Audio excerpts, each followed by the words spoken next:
Mitra budaya Sunda panedengan sadayana sakumaha anu dipedar kamari harita layon Nyi Rukmini parantos robih janten makhluk anu pikasieun bukna katempong ngarundai ari sikimatana mangho sigana rek kaluar dadana gorowong katampo loba bilatungan adi tina beheung nyurucut getih anu seger keneh cikikik Nyi Rukmini nyigikik kadenge sorana ngirung matak pikasieun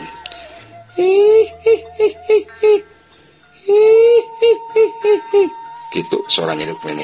Amran ngadenge suara Nyi Rukmini nyikik itu siga anu ambekeun jempek sia montong nyikik hareupeun dewek ayeuna angguran dengekeun parentah ti dewek cek Amran. Tapi ngaranna jurig da memang teu boga pikiran di tah cicing malah kadange beuki tarik nyikikna. Saha maneh manusia wani-wani merentah ke kami halik sia ulang halangan aing muntah nyinggah dihakan sia ku aing cek ririwa Nyi Rukmini malah malik nyarekan ke Amran dasar curig kurang ajar sia teu nyaho dicedok cek Amran ambek kep Amran sidakep sinuku tunggal panonna peureum bilirna kekerenyeman wapatkeun jampe jang naklukeun jurig. Tapi ririwa Nyi Rukmini teu cicingkeun us maehna hiber rek nyamber beungeut Amran atuh Amran nu keur husum maca jang jawakan teh kaget lap buru-buru maehna ngelok ngahindar barang jeung kitu leungeun katuhuna rikat rek ngarawel suku jurig Nyi Rukmini. Tapi ririwa Nyi Rukmini ge leuwih gesit samemeh leungeun Amran hasil ngarawel sukuna ririwa Nyi Rukmini muter ka luhur siga panglai nya meureun naon istilah ayeuna mah salto meureun nya kitu barang jeung kitu leungeun Nyi Rukmini malik nyamber kana leungeun Amran sret ku Nyi Rukmini anu paranjang nyakar kana leungeun Amran jerit Amran ngajerit leungeunna karasanya nyahutan dasar sia curig haram jadah cek Amran bari nyekeran leungeunna anu karasa nyahutan pisan. Ari Nyi Rukmini siga anu bungah nempo Amran nyeri kitu teh cikikik maehna nyikik deui teu micen waktu ririwa Nyi Rukmini terus melesat terus ngalayang hiber kaluar saung. Amran ambek ngagorowok waka kabur sia jurig. Amran hudang buru-buru rek udag tapi jurig Nyi Rukmini kaburu jauh. Amran gugulunuk deui dasar jurig teu nyaho tata krama ku aing teh dibere pangawasa deui malah kakabur bodoh belegug. Amran ambek-ambekan sorangan. Ari sora ririwa Nyi Rukmini terus kadenge di awang-awang dibarengan ku sura angin anu ngagelebug disusul oge ku sura anjing anu bebaung. Bekirina kadengena beuki jauh kelas akhirna mah teu kadenge deui.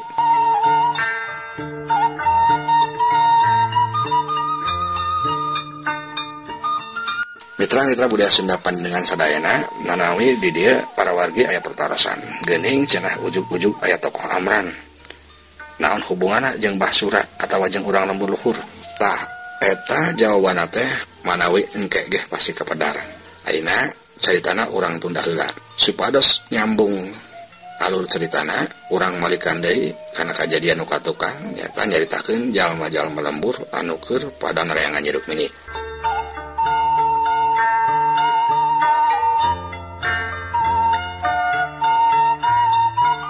Harita kaayaan geus tengah peuting Nyi Rukmini tacan keneh kapanggih lacakna padahal sakabeh tempat geus diubek ka kebon, ka sawah, ka sisi pasir, malah unggal rungkun oge diaprak. Be, kama deui urang neangan Nyi Rukmini teh unggal tempat geus diaprak, tapi tetep bae lebeng.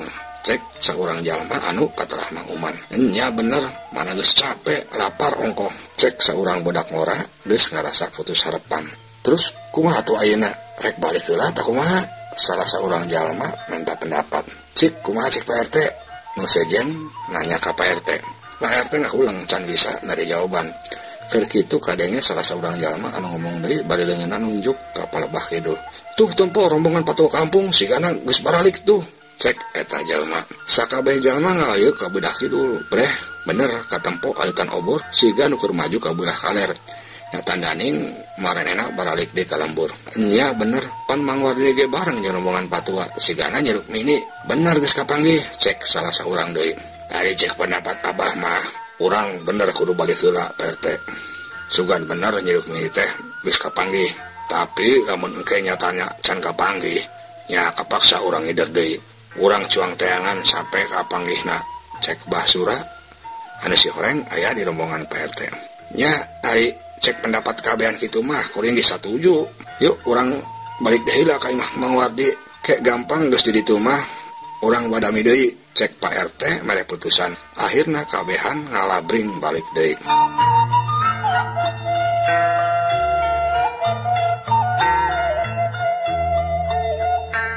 Sanggeus rombongan jalma-jalma anu dipingpin ku Pak RT baralik deui di salah sahiji rungkun katempo kaluar tilu urang jalma si horeng eta teh si Jarot, si Gondel jeung si Bungkreng.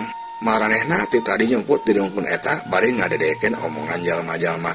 Kuring heran kakak, si horeng jalma-jalma lembur teh lain keneangan urang tapi keneangan hirup mini. Lain tadi teh geus pae ditublas tonggongna ku lain Gondel. Cek si Bungkreng ngarasa heran. Deweke aneh, sidik kurang kabehan nampo nyeruk mini ngagoler mandi getih ditublas tonggongna. Asa mustahil lamun hirup keneh teh, cek si Jarot. Wah, lamun nyeruk mini can sapepeh cilaka kakak.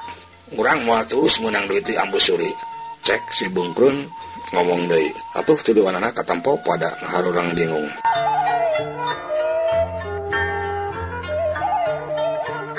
Keur kitu si Jarot anu nangtung di hareupeun si Bungkreng ujug-ujug huluna aya nu nyuntrungkeun. Saking tarikna disuntrungkeun sampai-sampai si Jarot nolonjong ka hareup cedak nabrak tangkal. Kuak si Jarot ngagoak. Manehna langsung bae ambek jeung nuduh ka si Bungkreng. Goblok sia, kurang ajar. Nanaonan sia ngada nyuntrungkeun hulu aing. Cek si Jarot ambek. Truy malik ka si Bungkreng bari ngagablog. Gepak. Ku tarik-tarikna si Jarot ngagablog.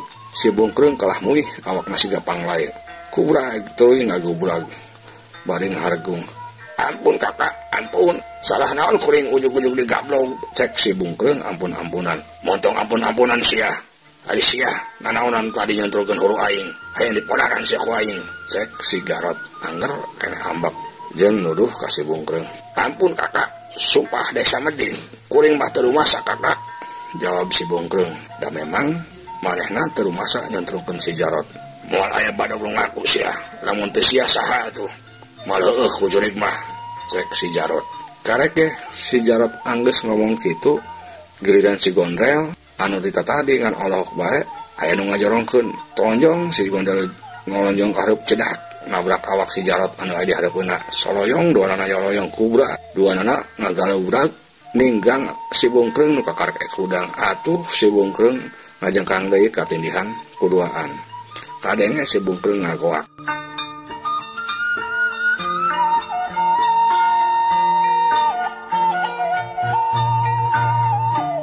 Hari si Jarot beuki ambak deui bae. Sia deui Gondel. Nanaonan sia nenggara awak aing. Hadik sia cabok sia ku aing. Sentak si Jarot bari ngagideukeun awakna. Atuh awak si Gondel langsung ngagulitik cengkang nangkarak pengkang. Ampun kakak, kuring ge teu nyaho. Ieu ujug-ujug aya nu ngajorongkeun kuring ti tukang. Ampun kakak, kuring ulah disiksa. Jawab si Gondel, sieun digablog ku si Jarot kos ka si Bungkreng. Ari si Jarot rada ngaulang. Ari kitu mah manehna jadi curiga boa-boa ajal malian deui di tempat ieu. Kurang ajar. Saha nu wani ngaganggu ka aula tiluan. Boh jurig boh manusia kaluar sia. Cek si Jarot sesumbar. Cikikik keur kitu kadengaya sora awewe nu seuring kikik di luhur tangkal waru. Sorana kadang ngeung pikasieun.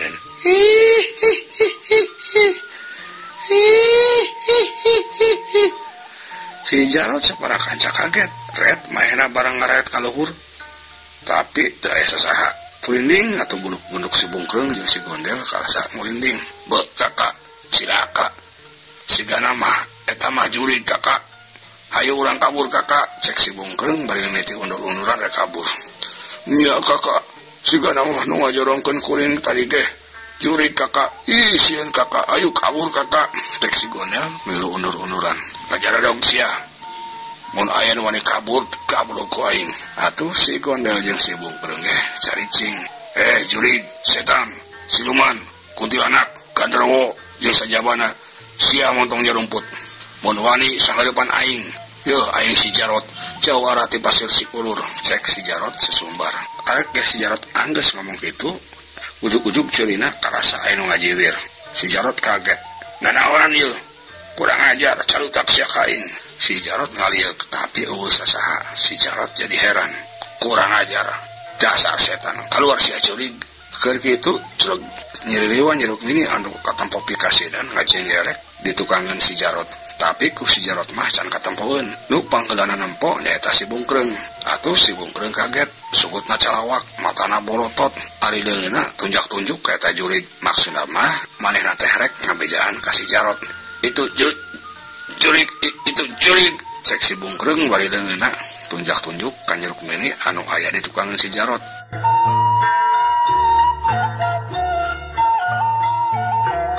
Nempo si Bungkreung nunjuk-nunjuk itu, si Jarot malah ambek lantaran disangka nama si Bungkreung teh akheureyan ngomong ka maehna jurig. Kurang ajar, sia nyebut kain jurig, gablok geus koin. Cek si Jarot ambek bari leungeunna rek diheumbatkeun dipake ngagablok si Bungkreung. Untungna masih ngarasa sieun guys, si Bungkreung tetep kena sadar kana bahaya. Lep maehna buru-buru ngelok atuh crebet dampal leungeun si Jarot teh malah keunana kana pipi si Gondel anu keur nangtung di pinggiran si Bungkreung. Goak si Gondel ngagoak. Aduh nyeri kakak, ieu nanaonan kuring ditampilin. Nyeri kakak, cek si Gondel bari nyekelan pipina.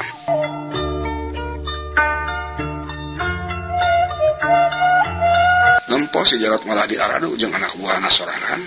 Jurig Nyiruk Mini malah siga nu ngarasa kagugu. Cikikik jurig Nyiruk Mini nyikik deui tarik pisan.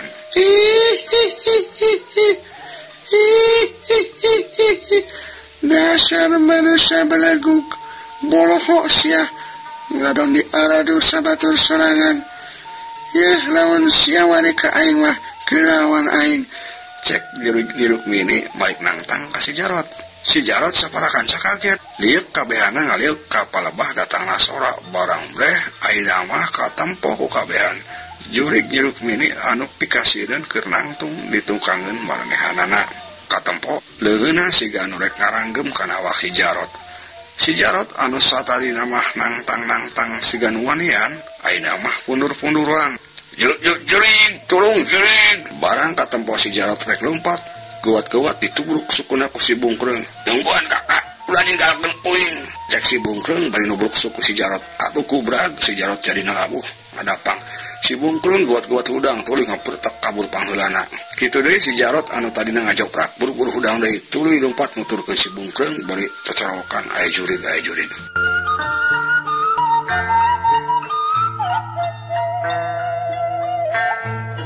Ari si Gondel aneh. Manehna tadina rek minum udag kasih Bungkreung jeung si Jarot tapi awakna siga kaku hese digerakkeun.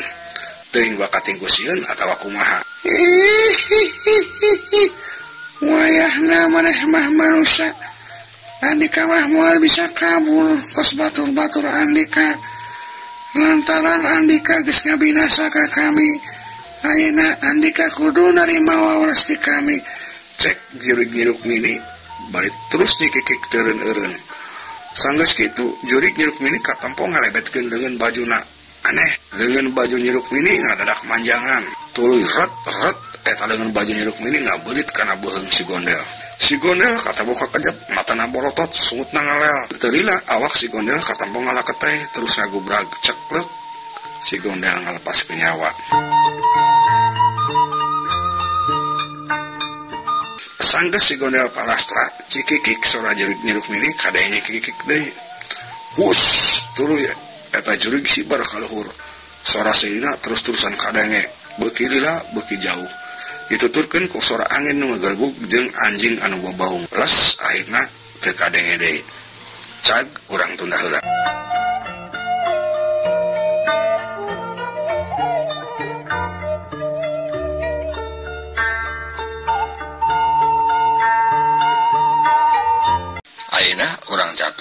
Ambusuri tisaprak ditinggalkeun ku Basura manehna kacida sangsarana lantaran kudu sare di teras imah. Jadi bener-bener kasiksa keur mah tiris sakujur awakna ditapuk ku reungit. Jadi boro-boro bisa sare antuk nama.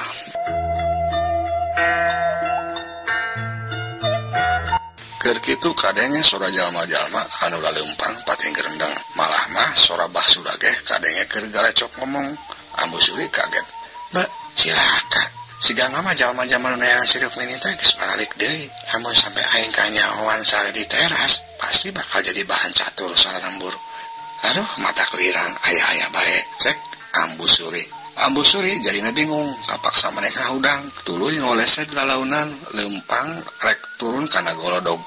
Tapi kakadek rek jeuh turun, katampo adetan obor geus beuki deukeut. Ambu Suri ngarandeg cicing deui. Deuh, geus deukeut pisan. Kumaha ieu? Cek kerentes hate Ambu Suri. Keur kitu, teu kahaja Ambu Suri ngareret ka bawah kenca. Breh katempo aya sarung basura anu keur nyampe dina kursi hoe. Nyeh, Ambu Suri sore serangan. Tuluy manehna ngesod ngadeuketan kana kursi hoe. Kot sarung basura kumaha dicokot. Tuluy diharudungkeun kana awakna. Aman ayeuna mah. Diharudungkeun kieu mah moal apalin aing. Tapi lamun aing tetep cicing di dieu tetep bisa bahaya. Mun kanyawan ku si Abah mata rame deui bae. Aing tetep kudu nyemput, cek Ambu Suri dina hatena.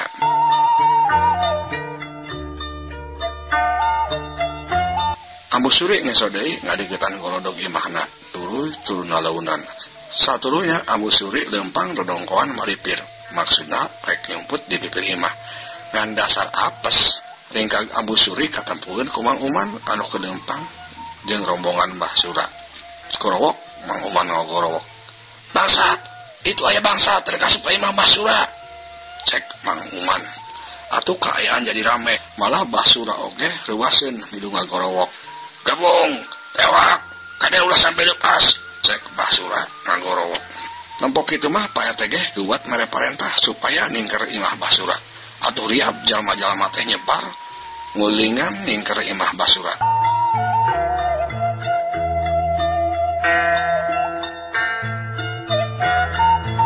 Ningali kitu Ambu Suri meniriwasin pisan. Bujurna kalah sampod-empodan. Aduh, dasar sial, cilaka. Aing kalah disangka bangsat deh. Cek kerentes hati Ambu Suri. Ambu Suri nu satadina rek ngagorowok, rek ngabejaan yang mah teh lain bangsat, tapi kalah mikir deui. Malah leuwih sieun wiwirang. Ari jalma-jalma terus rame kadenge neangan bangsat. Unggal tempat di corongan bari pating haraup matak beuki gempeur kana hate Ambu Suri. Beuki rempodan bae. Keur kitu aya cucurut anu karasa ngalayap kana betisna. Ambu Suri kaget, cileung manehna teh sadar luncat. Plung. Ambu Suri labuh kadenge sorana ngagelebung. Jalma-jalma anu keur neangan kaget, liuk ngaraliuk ka Mbah Sura. Itu bangsatna, itu tewak. Cek salah saurang bari terus lompat nguru ka Ambu Suri.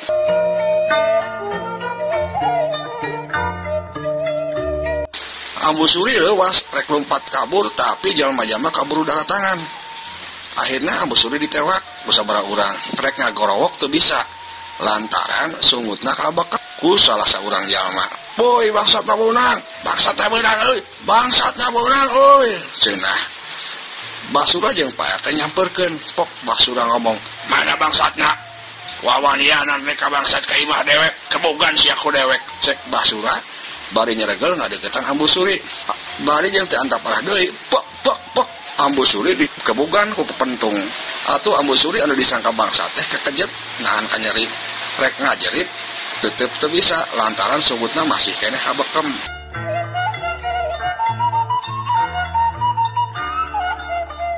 Nampok itu Pak RT tega. Sabar bah. Ulah main hakim sorangan. Cantang tuh manehna teh bener bangsat. Sabab can aya bukti. Cek Pak RT nyaram ka Mbah Sura supaya eureun ngagebugan Ambu Suri anu disangka bangsat. Cantang tuh kumaha ari Pak RT. Sidik manehna sasalikeran di bibir imah Abah. Lamun lain rek lihat jahat, coba rek naon. Jawab Mbah Sura katempo masih keneh ngarasa ambek. Nya bah, kuring ngerti kumaha perasaan Abah ayeuna. Tapi tetap kudu adil bah. Tetap ieu jalma teh kudu diperiksa heula. Cek Pak RT. Ari dikitukeun mah Mbah Sura ge cicing teu ngomong deui. Tapi ari dina hatena mah tetep ngageremet. Bawa ka Caang, cuang tanyaan. Cek Pak RT marentah supaya Ambu Suri dibawa ke tempat nu rada caang. Atuh Ambu Suri tuluy dibarawa ka Caang. Sabot kitu kabeneran rombongan tua kampung jeung Mang Wardi liwat ka palebah dinya. Atuh marehna ge kaget ningali jalma-jalma rame kitu. Aya naon Pak RT? Tanya tua kampung. Aya nu dicuriga bangsat, Patua. sigana nurek maling ka Ibah Basura. Cek Pak RT ngajelaskeun, aduh aya bae keriweuh teh hirup mini ge can kapanggih geus aya masalah deui. Cek tua kampung, nya patua untung kaburu kanyawan ku si Rusti. Waduh lamun teu mah barang-barang Abah bisa beak merintah digondol ku eta bangsat. Cek Basura ilu ngomong, sok ayeuna mah buka ambil kanyawan nu jelas saha eta bangsat teh. Tua kampung mere parentah, dua orang jalma anu keur ngarajengan Ambu Suri teh muka sarung nu dipake nutupan beungeutna. Barang breh atuh kabehan ge pada alohok. Alah, geuning Ambu Suri Abah. Cek salah saurang jalma. Nya kitu mah Basura ge molongo beungeutna beureum ngarasa era oge ku balarea. Suri, ari maneh naonan? Matak pengerakeun bae. Cek Basura. Ari nu sejen mah ngan katampo nyarereng bari pating tarwel sabatur-baturna. Ambu Suri ngan bisa tunggul bae sama sekali teu ngajawab. Nya manehna ngarasa era nya nyeri awak perut digebugan ku Basura. Tah kan Bah, cek kuring ge naon? Sagala teh kudu jelas heula. Coba lamun tadi ke kuring teu dicaram. Meureun Abah teh terus-terusan ngagebugan pamajikan sorangan. Cek Pak RT bari manehna ge rada jerenge. Basura katempo bulu hambalehem era. Cag urang tunda heula.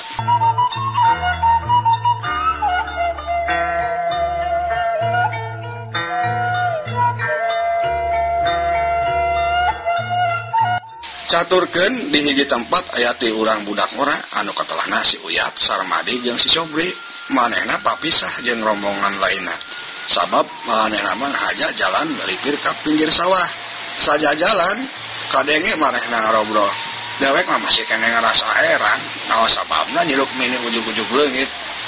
Moal aya nu nyulik mah kitu, cek si Uyat kadenge ngomong. Teuing puguh euy. Ngan anu nu ku dewek kapikiran mah eta masalah getih anu ngabayabah dina palupuh, jawab Sarmadi. Heueuh, eta teh jelas getih manusia. Bawa ngirup mini teh aya nu mahala terus layona dibawa kabur. Cek si Sobri ilu ngomong, bisa jadi oge kitu. Cek si Uyat. Keur kitu cungung kadenge sor anjing babaung ti kajauhan. Kadenge meni melawung lambat pisan. Rei, ujug-ujug buru punduk nu tiluan karasa ngareh. Tah dengekeun euy. Aya anjing babaung sinarieun dewek karasa ngare euy. Cek si Uyat. Heueuh bener. Padahal mah anjing babaung teh unggah peuting ge aya bae, tapi ayeuna mah karasa mata kareng kieu, tembal Sarmadi. Keur kitu katempo di deukeut rengkun cau aya nu keur ngajantul nangtung sorangan. Tina pangawakanna katempo siga jalma awewe. Si Uyat anu pangheulana keur ningali kaget. Itu saha euy? Keur ngajantul, cek si Uyat bari nunjuk. Sarmadi jeung Sobri mencrong ka palebah anu ditunjuk ku si Uyat. Duanana nyidik-nyidik barang breh katempo eta nu ngajentul teh siga anu teu napak. Sarmadi, si Uyat jeung Sobri olohok kaget. Curi, cek Sarmadi bari berang-bang kabur.